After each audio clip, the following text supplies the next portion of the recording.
thank you so much again. This is the last one of those videos, and I'm gonna show you, you know, where we're at. Of course, this will be the iliolumbar artery and vein, and you could see the abdominal aorta here, right? And then the inferior vena cava here. So abdominal aorta, inferior vena cava, okay? And then obviously this abdominal aorta splits into the external iliac artery, and then the external iliac artery on this side, and then the internal iliac sort of just comes like that. You see how it comes like this, internal left and right. So if anywhere on this is still internal iliac artery, external iliac artery.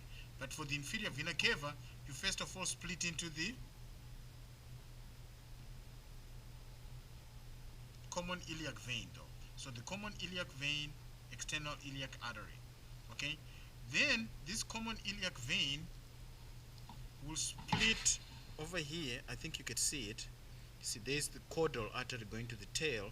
It's coming from the internal iliac artery. But this blue one here would be the internal iliac vein. So this branch. And in the book you'll see it nicely. So there's the internal iliac vein. And then once you get the split from the common iliac vein, this becomes the external iliac vein. So this is the external iliac vein here. And this is still the external iliac artery. Then here they split together, you see here, into the deep femoral artery and vein. And then once they get over here, you see the caudal artery is going here from the internal iliac artery, and then there's the external iliac artery. Then there's the common iliac vein. Then this splits into the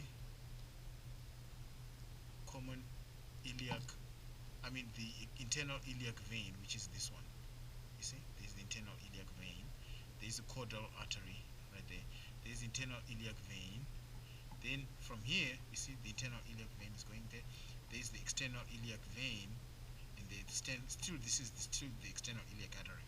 Now this is the deep femoral artery and vein, and then over here, obviously, you could see the femoral artery and vein. So these ones will be together. Obviously, these ones I could even put two arrows that will point to this because they're too further enough apart.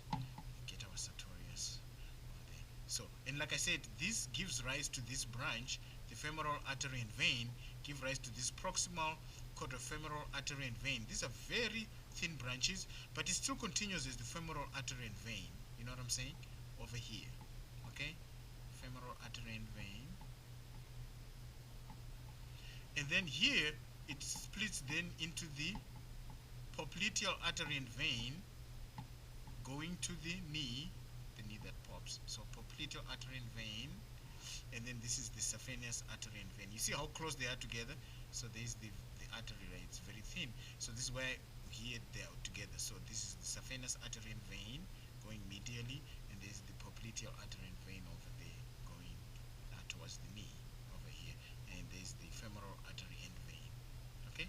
And then that's it. And then there's the internal iliac vein, external iliac vein, and then up here common iliac vein, which is a branch from the inferior vena cava. But the abdominal aorta splits into the external iliac artery, and the internal iliac artery here, which then gives branches to go to both sides, and then continues as the caudal artery here, which is kind of very close to this internal iliac vein, this blue one. Okay, so thank you so much, and that's the end of it. We will then put this on the internet. Thank you.